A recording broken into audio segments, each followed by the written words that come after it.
Dark Messiah of Might and Magic released in 2006 and was developed by the famous Arcane Studios. If you've ever played Arx Fatalis, Dishonored, Prey, and most recently Redfall, which I heard didn't do too well, then you're probably pretty familiar with the company, as well as the gameplay, because when this game came out, I played the ever-loving crap out of it. I remember finishing the game once, and then playing it again, and again, and again. And one more for good measure. You get the point. Just like with Gothic 1, Dark Messiah is a game I have not played in a very long time. In fact, a few months ago, I was going through my old CDs to find what kind of music I wanted to rip to my computer, and a lot of my game boxes have soundtrack CDs, one of them being my limited edition box of Dark Messiah of Might and Magic.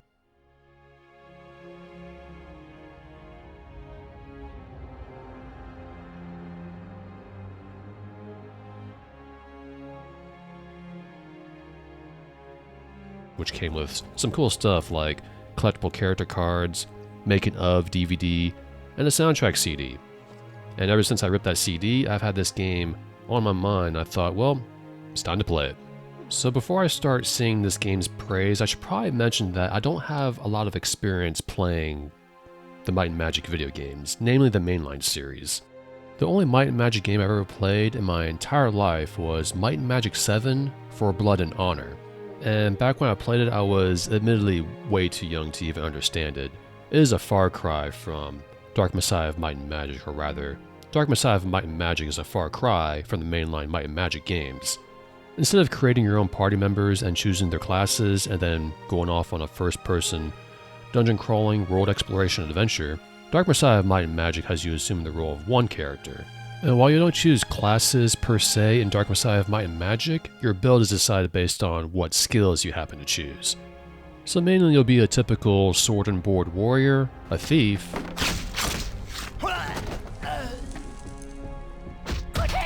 or a mage, and maybe a combination of two, which I've never bothered doing. My very first playthrough of this game back in the day was basically just playing a fighter class, but my favorite build is to play a thief. Playing a thief in this game is very, very rewarding, where you can hide in the shadows, pick pockets, and stab enemies right in the back, or rather, the neck. Not a thief, excuse me. Assassin. You can play an assassin class in this game. But regardless of what series of skills you choose, you can't mention Dark Messiah of Might and Magic without mentioning kicking. It is simultaneously the most effective move you can do, and also the most hilarious. Whenever you kick an enemy in this game, they sort of just fly off in whatever direction you kick them. Combine that with the Source Engine's physics, and you got yourself a recipe for some of the most funniest gameplay videos that you can see on YouTube. You can't kick too much though, because the game has a stamina bar. The more often you kick, the lower your stamina gets. But beyond that, the meat and potatoes of this game is basically the combat. You have so many avenues in the way you can approach enemies in this game. Whether just engaging them in straight up melee, sticking to the shadows, using magic, using scrolls, or even better, using the environment to your advantage. The level design is set up in a way where there's so many props you can use against enemies, such as throwing crates and barrels at them. The combat really rewards you for thinking on the fly in the spur of the moment, and it's oh so satisfying when it happens to work out. The game itself isn't tediously difficult, but I did find it really challenging towards the mid and to the late game. But that's likely because I just haven't played it in a long time. It takes a while to get back in the groove, especially since I've gotten a bit older. The spiders and the ghouls gave me the most trouble, especially the ghouls. Both of them are weak towards a specific element, with spiders being weak towards, well, naturally, fire. I had no fire stuff in my inventories besides a fireball scroll, and ghouls being weak towards blessed weapons, which you don't really get till towards the end of the game, and that's if you choose a specific path in the story.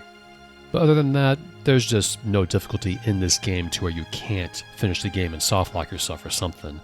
In fact, there's just no need to min-max your skills or anything, so if you wanted to be a fighter, well, you would choose melee combat, extra health, stamina, and if you wanted to be an assassin, then you would naturally choose the stealth skill along with burglar and anything related to that. Just choose what you like and kick away. All classes can kick, and it's the most powerful move in the game.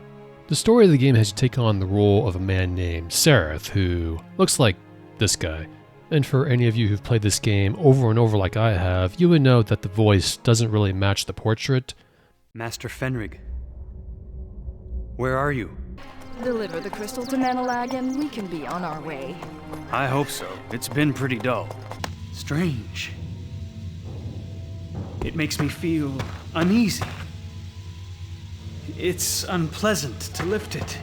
And for any of you who played this game over and over like I have, I always envisioned Sareth as more of a admittedly well-trained person, but still has quite a lot to learn due to his age. But when I look at this portrait, I see a guy who's already a veteran of many conflicts and wise beyond his ears with a menacing look about him, like he could rip off your head just by looking at you. I'm getting just a little ahead of myself, but Sareth works under the wizard Fenrig, and at the start of the game has you looking for something called the Shantiri Crystal in what's considered this game's tutorial section, where it teaches you many things such as how to climb ropes, how to do combat, how to sprint, and all that fun stuff. Thankfully though, the tutorial is pretty short, so next thing you know, you're back with Fenrig and he's tasking you to go to a place called Stonehelm, and then the game begins. Before Fenrig sends you off though, he assigns you a woman named Xana, a guardian spirit, according to him. One of two iconic characters in Dark Messiah, the other being, well, I'll get that point when I come to it, but either way, Sareth's next task is to go to a place called Stonehelm, which is currently being besieged by the Necromancers. And they pull no punches because as soon as you arrive, a Cyclops breaks through the front gate and you have to man the ballistas and take him out. And an unnamed NPC delivers the final blow, which I actually like. You think it'd be the hero doing that, but I like it when unnamed NPCs do stuff like this. Like, they're important too, you know. Not really an unnamed NPC, it's a character named Duncan, but either way. Once you take care of it, you're free to actually explore Stonehelm a little bit. And if you have the explorer's spirit in you, you actually find a few secrets in this area. And that's one thing I want to mention is that Dark Messiah has quite a bit of secrets in this game. They're pretty well hidden. I think I only found maybe a dozen or two, because admittedly I'm just not very good at finding secrets in this game, or in any game for that matter. I was so bad at finding secrets that I didn't even get my first piece of leather armor until about midway through the game, and I actually had to check a guide before I even started up my second stream for Dark Messiah. But in Stonehelm, at least back when I played it, I kind of wish this game was a bit more open, like maybe a Deus Ex, where you can buy weapons, buy armor, buy supplies and whatnot, but it's not that kind of game, but there's like potential for it here. You do have some freedom here in Stonehelm where you can bully the townsfolk if you really want to. The game gives you some form of freedom in regards to that. However, the guards will come attack you if you do such a thing, so be aware. Back to the story though. You basically arrive in Stonehelm at the orders of Fenrig, who tasks you with finding a wizard named Manalag. And in order to find him, you have to make contact with his niece, Leanna, who always reminds me of Heather from Silent Hill 3. Leanna is another iconic character in Dark Messiah along with Xana, and both of them are actually really important depending on what path you choose towards the end of the game.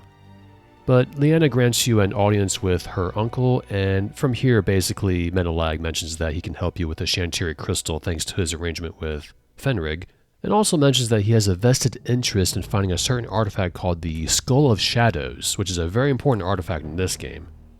Unfortunately, since this is a video game, the mansion and guest house get attacked by the Necromancer's guards and the Shantiri Crystal whisked away. And Manalag gets sliced to the neck by a ghoul with Leanna crying over his corpse. Very sad. But either way, the story to Dark Messiah of Might and Magic isn't the greatest. It's not bad. It's not good. It's enough to at least keep you interested, but really the strength of the story is in the characters. But even if you're not interested in such things, the combat of this game will keep you going, as well as the visual style. When you set off on the expedition with Leanna and some of her cohorts, then the game really picks up at the temple. Orcs, Apaukai, goblins, undead, spiders, ghouls, not to mention traps, and a very good level design where you traverse through an ancient temple, spider lair, and an underground catacombs culminating with the acquirement of the Skull of Shadows. By the time you get it, you really get a sense that you overcame all odds just to acquire an ancient artifact, and it really does feel like you've been on this really epic adventure. And this is really where the big twist of the story comes into play, well, if you can call it that, and it's probably no surprise that the main character is the Dark Messiah, because by the time you acquire the Skull of Shadows, Arantir, the leader of the Necromancers, basically kills you. With another twist that the Necromancers and Arantir are basically the good guys of the game. Kind of. Arantir himself is more of a pragmatic kind of character, because his whole thing is that he's intending to sacrifice all the citizens of Stonehelm in order to prevent the return of Ka Beleth, an ancient demon lord. The whole thing is that the Dark Messiah is basically his son, and his son is basically the key in order to free him from an ancient prison with the Skull of Shadows. Which makes a lot of sense that Xana was foisted upon you by Fenrig, because Fenrig himself is a follower of Ka Beleth, who has been sort of training you in order to prep for the return of his master, with the added twist that Menelag himself was also in league with Fenrig. But anyways, after Sareth gets killed by Arantir, he gets resurrected, and Xana fills him in on his destiny, even going so far to mention that instead of freeing his father from imprisonment, that maybe he should take the power for himself. But either way, whatever you choose, you have to go back to Stonehelm, fight the Necromancers,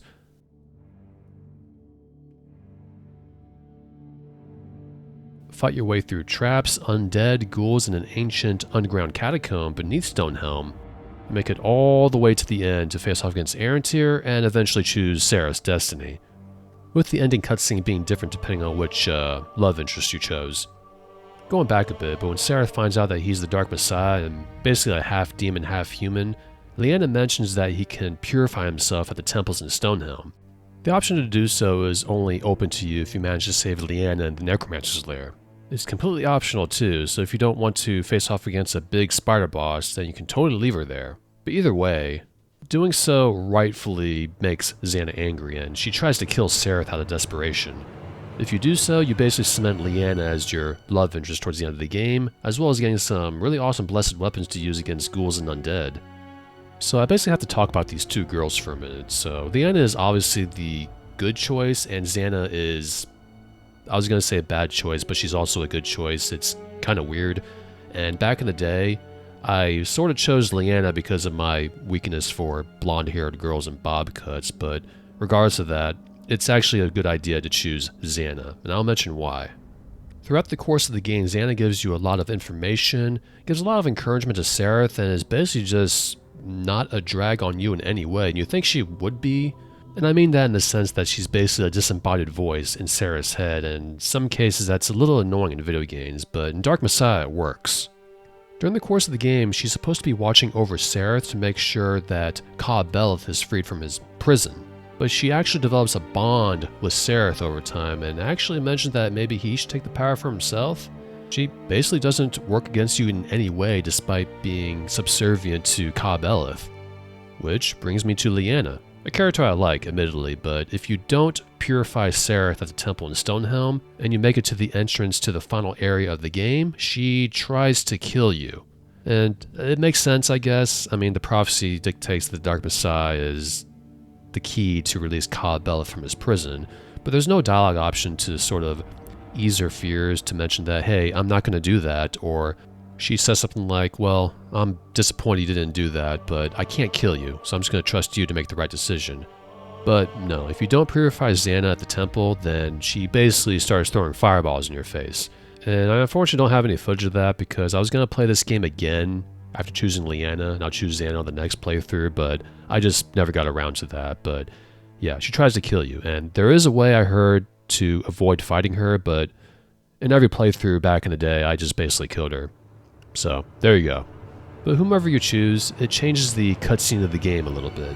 Whether you seal away your father forever in his prison, release him, or take the power for yourself. When I double checked, there seems to be 4 endings with Leanna. You can seal away your father or release him, or with Xana, you can release your father or take the power for yourself, I believe. But again, the story to this game isn't really the high point. It's not bad. It's not good. That's like 5, 6 out of 10, I guess. It's enough to keep you interested, at least with the characters. When I played this game for the first time since it came out, I was deeply surprised at how well it holds up. The graphics are still really, really nice to look at without any sort of texture mods. I played kind of weirdly where I didn't run Dark Messiah of Might and Magic on a widescreen monitor. For those of you who don't know, I did a review of a 4x3 1600 by 1200 resolution monitor, and I ended up playing this game on that monitor because I didn't quite like how the user interface looked. It fits better on a 4x3 display since this kind of game released during a time with 4x3 and 5x4 displays. When I bought this game, I played this game on a 5x4 1280 by 1024 resolution monitor, and it kind of takes me back to that. This game does support widescreen resolutions, definitely, but when I compared the two, I just vastly prefer playing on a 4x3 monitor, but Most of us don't have 4x3 displays, whether it's a CRT or an LCD, but either way, I honestly did not have to install any mods to get this game to run other than the large address aware patch and the 4GB patch from NT Core. I don't know if the latter is required to get this game to run. I was just following a guide off of YouTube to make sure I won't run into any problems with this game. Because the game is mostly stable even today, but it did crash on me a few times. And I think that's because I played this game a little too long and it ran out of RAM. I don't know. But on day one of streaming this game, I played this game for 6 hours straight. And those 6 hours honestly just flew by just because of how fun this game is. There's actually a fair bit of replayability to Dark Messiah, despite the fact that the game basically runs for 9 to 10 hours, maybe 12, depending on how thorough you are. You may want to try a new playthrough, like maybe you played a fighter and you want to try to play an assassin or a mage. Maybe you want to see a different ending, or better off, maybe you want to find all the secrets in this game. There's about 50 secrets, I think, exactly in Dark Messiah of Might and Magic, and I have to admit, like I mentioned before, I'm not very good at finding secrets in this game. But thanks to the wonderful website of YouTube, there's plenty of video guides out there to help you out on your second monitor if you're looking to get every single secret in Dark Messiah. Not very rewarding having to do that, because it's more rewarding to find it on your own, but again, I'm just not very good at finding secrets. I'm the kind of person where I'll play a game once and try to find everything on my own, and on a replay I'll use a guide to find anything I miss, like secrets and Easter eggs and stuff like that. But a couple of things I want to talk about more are the level design and the graphics and visual style. Like I already said, I think the graphics hold up really well. There are texture mods out there, but I found I didn't really need them. But just the visual style of the game, like when you're in the Necromancer's lair, considering they're followers of the Deathly Arts, you can get a real good sense of how the organization operates just by walking through their stronghold. It just looks so dark, depressing, dreary, and very, very gray. Reminiscent of the stoic, unemotional qualities that would be typical in a Necromancer, but this game does necromancy very well from a visual style standpoint. Actually a really cool idea, and done very well in the fact that these Necromancers are actually the good guys, but also the bad guys. Arcane really nailed the visual style as well as the overall atmosphere that would exude from a typical Necromancer. The overall visuals in this game is it's very impressive, even today, with the graphics still holding up despite this being a 2006 video game. I honestly just don't have many problems with this game. It was just as fun as it was back when I first played it. One of the things I really like that I almost forgot to mention is the fact that this is the first person video game. I really like how when you look down you can see Sarah's torso, feet and all that. I like when games do that kind of thing. It feels more immersive. Lastly, the boss fights. They're not very good. At least the final boss fight I didn't find to be all that engaging. Basically Aaron Tyr stays by the altar next to the Skull of Shadows while letting his undead dragon do all the busy work for him. But one of the boss fights I personally love is the orc boss in the temple. You're not supposed to use any magic during this point, and honestly I don't even have any magic to begin with other than spell scrolls, but if you break the rules, the other orcs will gang up and attack you. But if you defeat him fair and square, they'll let you go. Actually one of the cooler moments in this game. The rest of the boss fights are fine, like the Cyclops is fine, the Palkai fight's fine. It's really the final boss fight that's kind of a letdown.